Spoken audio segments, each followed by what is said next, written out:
बिस्मिल्लाहिर्रहमानिर्रहीम।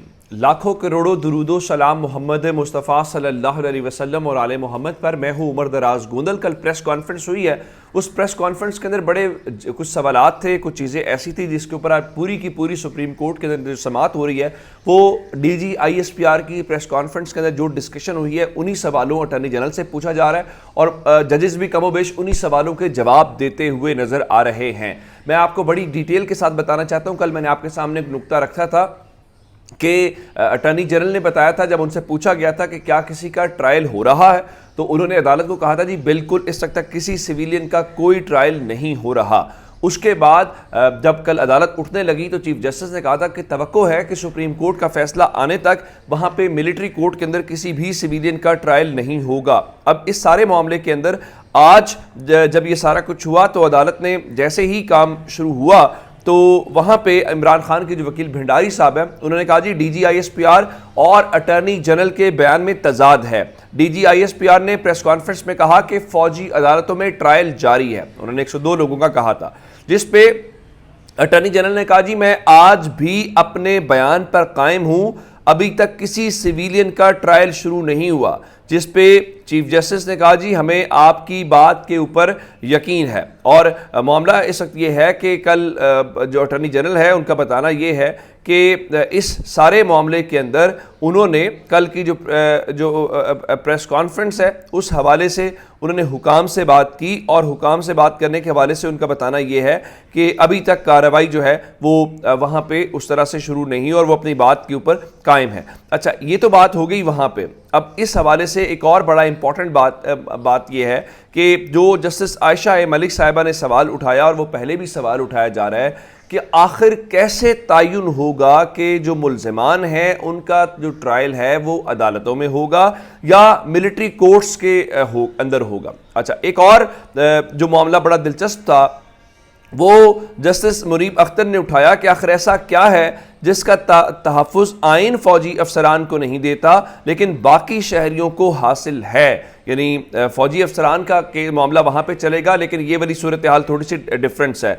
अब इस हवाले से जस्टिस याहिया अफरीदी ने कहा कि DG ISPR की गुज़श्ता रोज़ की प्रेस कॉन्फ्रेंस के बाद सूरत हाल बिल्कुल वाज़ेह है। क्या सिविलियंस का अफवाज से अंदरूनी ताल्लुक जोड़ा जा रहा है? यानी उन्होंने ये पूछा कि क्या फ़ौज के अंदर से कुछ इस किस्म का मामला थे। तो इस चीज़ को लेके अब जो वहाँ पे अटॉर्नी जनरल साहब हैं उन्होंने बहुत वाज़ेह अंदाज में बताया जी बिल्कुल ठीक है, अभी जो कार्रवाई चल रही है वो फ़ौज के अंदर से मुआवनत के इल्ज़ाम की है। अच्छा, इस सारे मामले के अंदर एक और मामला जो जस्टिस इजाजुल एहसन साहब ने और बाकी साहब ने भी उठाया कि देखें क्या जंगी हालात ना हों तो सिविलियंस के फ़ौजी अदालतों में ट्रायल के लिए आइनी तरमीम दरकार है कि नहीं दरकार है, यानी मामूल में जाएंगे या आपको कॉन्स्टिट्यूशनल अमेंडमेंट चाहिए होगी।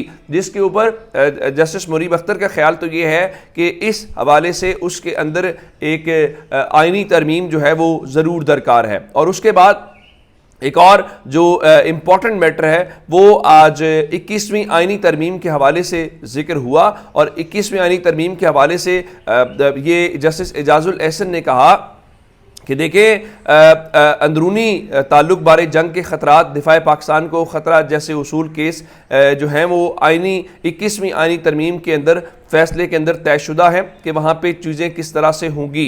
अब इस हवाले से जस्टिस आयशा मलिक साहब ने कहा कि अगर अंदरूनी ताल्लुक का पहलू हो तो क्या तब भी सिविलियन का फ़ौजी अदालतों में ट्रायल नहीं हो सकता? चूँकि इमरान खान के वकील ने यह बात की थी कि पार्लियामेंट भी आइनी तरमीम के बगैर सिविलियन के ट्रायल की इजाज़त नहीं दे सकती और 21वीं तरमीम में ये उसूल तय कर दिया गया है कि सिविलियन के ट्रायल के लिए आइनी तरमीम दरकार हैं। जिस पे यही बात जो है वो आज जस्टिस मुनीब अख्तर जो है उन्होंने की। जिसके बाद इमरान खान के वकील ने कहा कि शफाफ ट्रायल की भी शराइत है, यानी ऐसे ही नहीं आप उसमें भी कुछ करना है। जिसके ऊपर कल चूँकि कहा गया था कि ये सिविल अदालतों की तरफ से मामलात आए हैं और माजी में भी सब कुछ होता रहा, तो उसका जवाब जस्टिस इजाजुल एहसन की तरफ से आया। उनका माजी में सिविलियन के खिलाफ फ़ौजी अदालतों में ट्रायल की मिसालों को नज़रअंदाज नहीं किया जा सकता। माजी की ऐसी मिसालों के अलग हक़ाइक़ और अलग वजूहात थी, यानी वो जो सूरत हाल थी वो बिल्कुल अलग थी। जिसके बाद जस्टिस याहिया अफरीदी ने आज अटॉर्नी जनरल को रोस्टम के ऊपर बुलाया और उनसे ये पूछा کہ ملٹری کورٹس کے بھیجے گئے ملزمان پر کیا سیکشن 2D1 لگائی گئی ہے یا 2D2.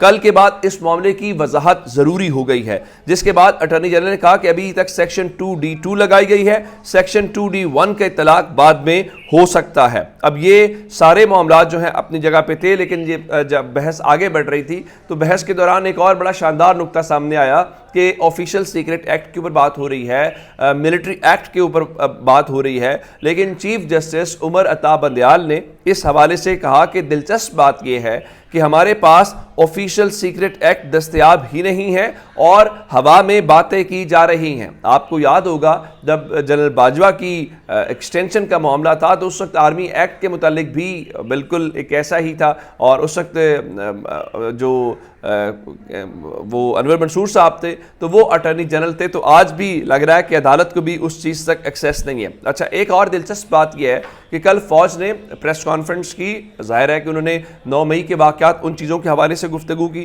لیکن انہوں نے کسی کا نام نہیں لیا. پوری پریس کانفرنس میں ایک بار بھی عمران خان کا نام نہیں لیا گیا. وہ ہمارے اکبر باجوہ دوست نے بڑا شاندار ان کا جی جو بھی پیمرا کا ضابطہ ہے کہ عمران خان کا نام نہیں لیا جانا، تو وہ نام نہیں لیا گیا. آپ حیران اس بات کے اوپر ہوں گے کہ آج جنگ اخبار نے یا انصار عباسی نے کہا جی 9 مئی چیئرمین پی ٹی آئی کو ماسٹر مائنڈ شناخت کر لیا گیا ہے. یعنی جو کام فوج نے خود نام نہیں لیا، لیکن اس قسم کے جو لوگ ہیں یہ کر کے کیا پیغام دیتے ہیں. اور انہوں نے اب انصار عباسی صاحب سے پوچھا جانا چاہیے کہ آپ نے کس طرح سے چیزیں کی ہیں. اچھا، اس کے بعد ایک اور میں آپ کو بتانا چاہتا ہوں کہ سپریم کورٹ بار ایسوسی ایشن جو ہے انہوں نے بھی آج فوجی عدالتوں کے خلاف درخواست دائر کر دی ہے، اور جس پہ چیف جسٹس نے کہا جی خوش آئند ہے کہ آپ نے یہ درخواست دائر کی ہے اور ہم اچھے آرگومنٹس کو ویلکم کریں گے، آپ بیٹھیں اور کیس کی تیاری کریں. تو 6 رکنی بینچ جو ہے وہ اس کیس کو فی الحال ہمیں سنتا ہوا دکھائی دے رہا ہے. لیکن اصل ایک اور جو کھیل ہے وہ وہاں پہ جاری ہے. دبئی کے اندر پاکستانیوں کی قسمت کا فیصلہ دبئی کے اندر ہوگا، اور جنہوں نے فیصلہ کرنا ہے وہ اب کھل کے کریں گے. ان کو ہر طرح سے سپورٹ بھی ہے، کیونکہ پاکستان کے اندر اگر کوئی یہ کہہ رہا ہے بندہ کہ کرپشن نہیں ہونی چاہیے، کوئی رول آف لا کی بات کر رہا ہے، تو اس کو تو کم از کم سسٹم گرل کر کے رکھ دے گا، اس کا تو سسٹم علاج کرے گا. اور باقی جو سسٹم کے اس پورے نظام کے اندر آپ یوں کہیے کہ وہ ہیں، ان کو سسٹم مکمل طور پہ سپورٹ کرتا ہوا نظر آ رہا ہے. اچھا، اب ایک صورتحال یہ ہے، ان کے جتنے لوگ ہیں وہ بتاتے ہوئے نظر آ رہے ہیں جی آئندہ گورنمنٹ میں کس کا کیا شیئر ہوگا. دبئی میں وہ طے کیا جا رہا ہے. جاوید حسین جو ہیں وہ دنیا نیوز کے جرنلسٹ ہیں، وہ کہتے ہیں دبئی پلان 2 سیاسی جماعتوں کا آئندہ کے انتخابات پر ایک بار پھر باری باری ہاتھ صاف کرنے کا پلان. اطلاع ہے 2 بڑے سہولت کار بھی دبئی میں موجود ہیں، جبکہ شاہی خاندان سے گارنٹیاں لی جا رہی ہیں. یعنی 2 سہولت کاروں سمیت جو ہے وہ معاملات طے کیے جا رہے ہیں، اور اس کے بعد جو ہے وہ گارنٹیاں وہاں دیں گے، کیونکہ ایک دوسرے کے اوپر تو اعتبار کرنا نہیں ہے اور آپس میں لڑ پڑتے ہیں. اندازہ کریے کہ لاہور ڈوبا ہوا ہے، حج کسی کا بھی اپنا اور اس کے خدا کا معاملہ ہے، لیکن جو نگران وزیر اعلیٰ پنجاب ہے ان کی جو ویڈیوز آ رہی ہیں وہ وہاں پہ حج کے موقع کے اوپر ہیں، اور لاہور شہر کے اندر صورتحال کیا. ظاہر ہے کہ یہ وقتی طور پہ جو ان کا پروٹوکول ہے، یہ جو عہدہ ہے، اس کو انجوائے کرنے کی بھرپور کوشش. اچھا، دبئی میں وہ کون موجود ہے جن کی اس وقت کوئی خبریں رپورٹ نہیں کر رہا؟ یہ بھی جاوید حسین نے آج بریک کیا. وہ کہتے ہیں جی 2 سیاسی جماعتوں کے مالکان کی دبئی میں موجودگی تو سمجھ آتی ہے، مگر 2 اہم غیر سیاسی شخصیات کی دبئی میں موجودگی اور وزیر اعظم کا رازداری سے دبئی میں موجود ہونے کا کیا مقصد ہے؟ ان کے مطابق 2 غیر سیاسی شخصیات بھی موجود ہیں اور وزیر اعظم بھی دبئی کے اندر موجود ہے، کیونکہ آفیشلی یہی بتایا گیا ہے کہ وزیر اعظم ابھی تک لندن میں موجود ہے اور انہوں نے دبئی آنا ضرور ہے. ان کی روانگی کا ٹائم کب ہے، وہ کب آئیں گے، یہ ابھی تک معلوم نہیں ہے. لیکن ان کے مطابق اس وقت جو وزیر اعظم شہباز شریف ہیں وہ بھی دبئی پہنچ چکے ہیں، اور یہ جو معاملات طے ہو رہے ہیں، یہ جو ایک دوسرے کو گارنٹیاں، ظاہر ہے کہ پاکستان کی قسمت کے فیصلے پاکستان میں نہیں ہو سکتے، یہاں پہ صرف حکومت ہو سکتی ہے. کسی نے کہا تھا کہ اگر آپ نے شریف خاندان کو پاکستان میں روکنا ہے، بے شک آپ نے ان کو سزا کے طور کے اوپر روکنا ہے، تو اس کا ایک ہی حل ہے، اور وہ حل یہ ہے کہ ان کو اقتدار دے دیا جائے، ادروائز وہ پاکستان میں رکنے کا نام نہیں لیتے. اپنا بہت سارا خیال رکھیے گا. خدا حافظ.